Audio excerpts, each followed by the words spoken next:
"You trapped our daughter," Richard Pemberton announced over the bone china and crystal at their monthly family dinner, his voice carrying the weight of 4 generations of Yale legacy. A mechanic's son from Newark, she could have done so much better. The question that made me grip my water glass wasn't whether to reveal I'd been anonymously paying Maya's medical school tuition, but whether her parents would even believe their gold-digging son-in-law had that kind of money. My wife Maya touched my knee under the table, her voice barely a whisper. "Should I tell them?" I shook my head slightly, continuing to cut my overcooked steak while her mother, Patricia, nodded in agreement with her husband. "She had such potential," Patricia sighed dramatically. "Princeton undergrad, perfect MCATs, and then, this." She gestured vaguely at me like I was an unfortunate stain on their Persian rug. This was their daughter choosing to marry someone who fixed cars for a living. Never mind that I own 12 auto shops across the tri-state area.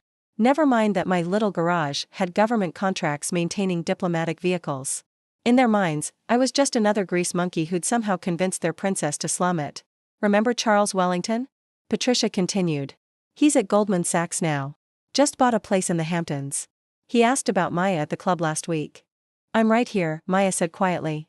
"And I'm married. Happily. For now," Richard muttered into his wine. "Until reality sets in. Until you realize what you gave up for, what? Love?" He said it like a curse word. Maya's younger brother Preston smirked from across the table. "At least she got into med school. Even if she is wasting it on family medicine instead of surgery." "Family medicine is important," I said, breaking my usual silence at these dinners. "Important doesn't pay student loans," Richard shot back. "Which, by the way, how exactly are you planning to handle? Med school isn't cheap, and I doubt your establishment generates that kind of income." Maya tensed beside me. We'd agreed not to tell her parents about my business success. She wanted them to accept me for who I was, not what I had. But their anonymous scholarship assumption was about to be tested. "We'll manage," Maya said firmly. "Managing isn't thriving," Patricia said, unconsciously echoing every trust fund parent who'd never worked a day in their life. "When your father and I were your age, you were living off grandfather's money," Maya interrupted. "So maybe save the bootstrap lecture." "That's different," Richard bristled. "That was family money. Earned money. Not." He glanced at me again. "Whatever this is." I excused myself to the bathroom, needing space before I said something that would make these dinners even more unbearable. As I passed Richard's study, I noticed his computer screen still open to his investment portfolio. The man who sneered at my profession had lost nearly 40% this year on bad trades. My phone buzzed. A text from my CFO. "Quarterly numbers are in. Net profit up 23%. By the way, did you approve another $120,000 to Johns Hopkins?"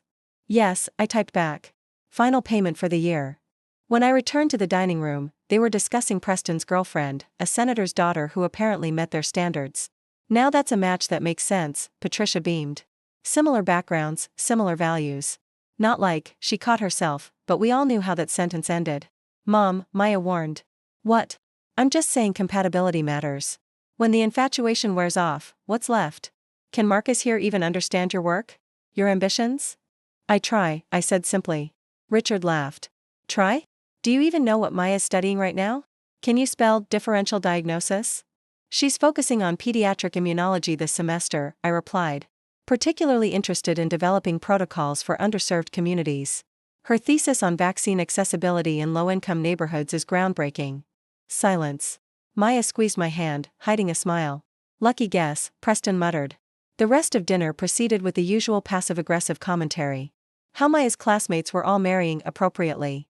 How difficult it must be for her to relate to peers with such different backgrounds. How love fades but poverty lingers. As we drove home in my 10-year-old truck, I'd learned never to bring the Porsche to family dinners. Maya finally exploded. "I hate them sometimes," she said.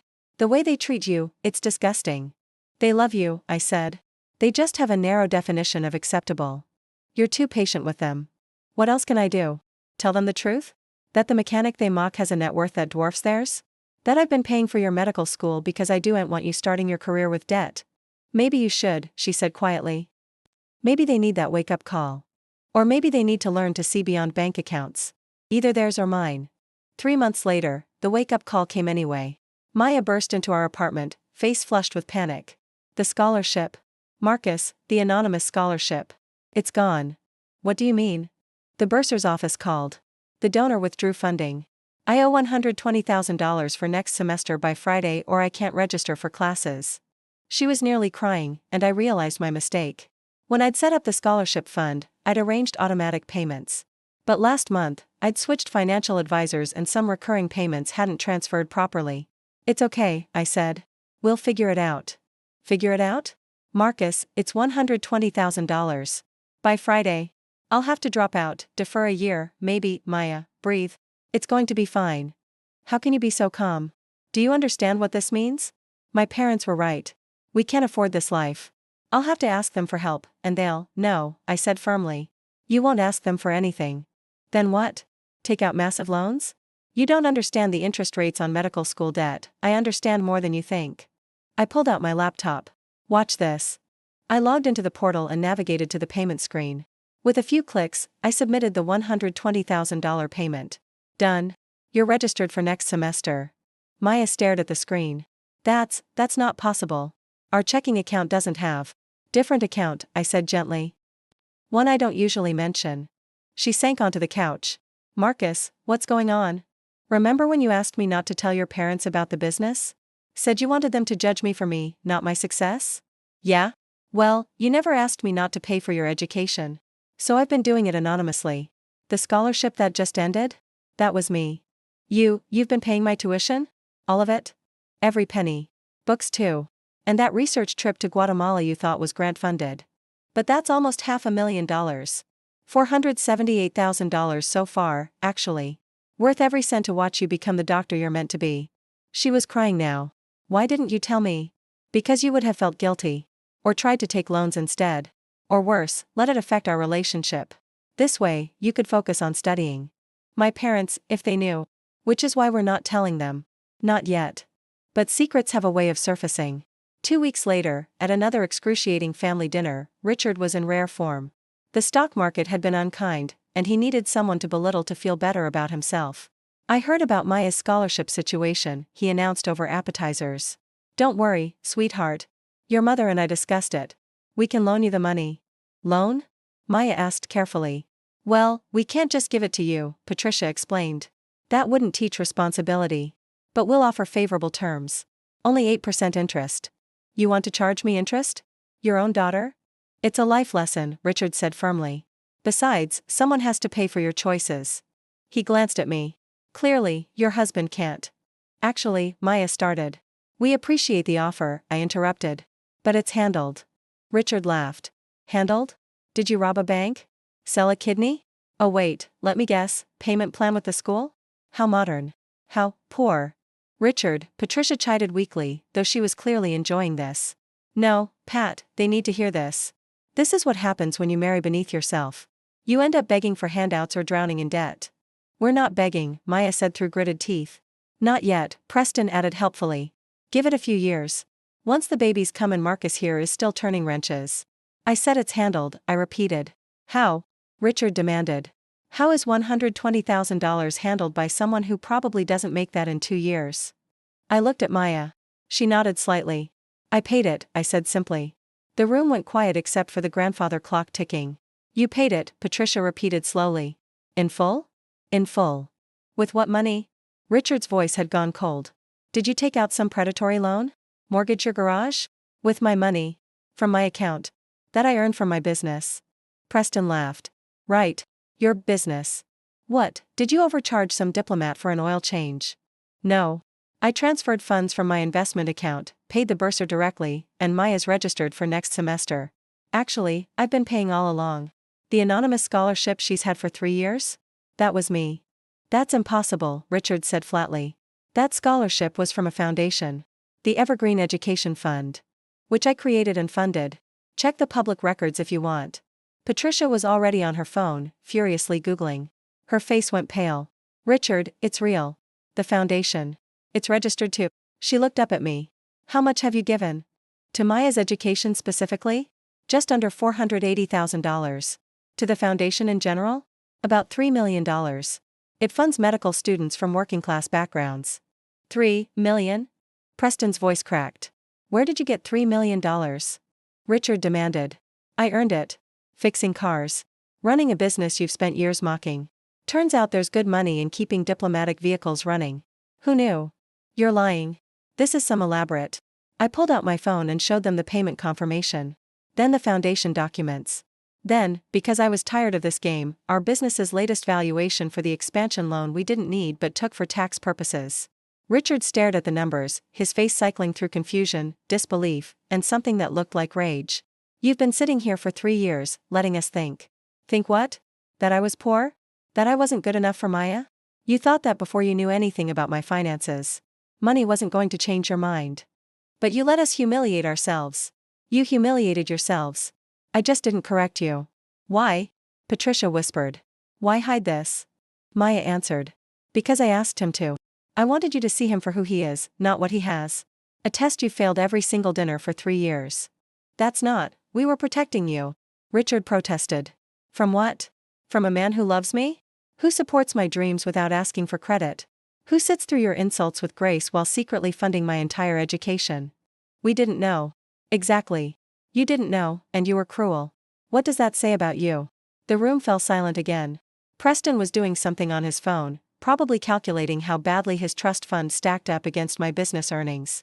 So what happens now? Patricia asked quietly. Do you expect an apology? I expect nothing, I said honestly.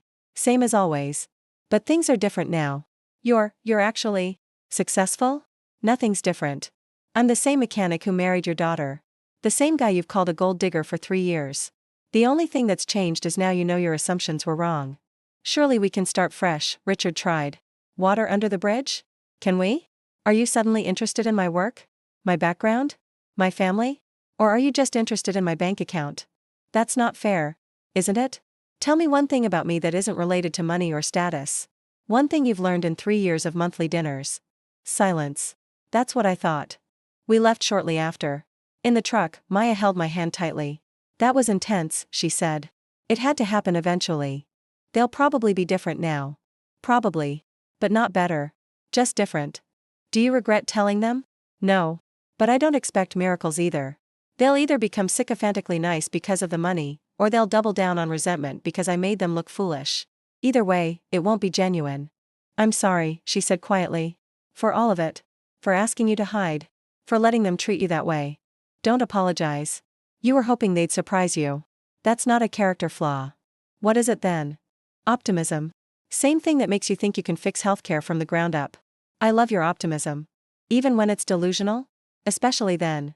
The fallout was predictable. Richard called the next day with investment questions. Patricia suddenly wanted to know all about the foundation. Preston asked if I was hiring. I politely deflected all of it. The foundation continued funding students who reminded me of myself, smart kids from working families who just needed a chance. Maya threw herself into her studies with new freedom, knowing the financial burden was lifted. And the monthly dinners? They continued, but with a different dynamic. The Pembertons treated me with careful respect now, like a dangerous animal they didn't quite understand. They'd learned I had money, but they still didn't know who I was. That was okay. Maya knew. And she was the only Pemberton whose opinion mattered. 6 months before Maya's graduation, she found me in the garage, my original shop, the one I still worked in on weekends. You know what I realized, she said, sitting on a stack of tires. What's that? They were right about one thing. I could have done better. I looked up from the engine I was rebuilding, eyebrow raised. She grinned. I could have married someone who only paid for my medical school. Instead, I got someone who's funding an entire generation of doctors. I really undersold myself. Terrible negotiation skills, I agreed. Maybe you should have held out for someone with a yacht. Next time, she laughed. In my next life, I'm definitely marrying up. Deal? But in your next life, I call dibs on being the trust fund kid who gets to horrify his parents with his inappropriate match, only if you let them insult me at fancy dinners while you secretly fund my automotive empire, obviously. What's love without a little role reversal? We kissed there in the garage, surrounded by the smell of motor oil and possibility. Outside, my fleet of trucks bore the logo I designed 20 years ago when I was just a kid with a wrench and a dream. Sometimes the best revenge isn't proving people wrong. It's proving yourself right. Even if it takes $480,000 and 3 years of terrible dinners to do it.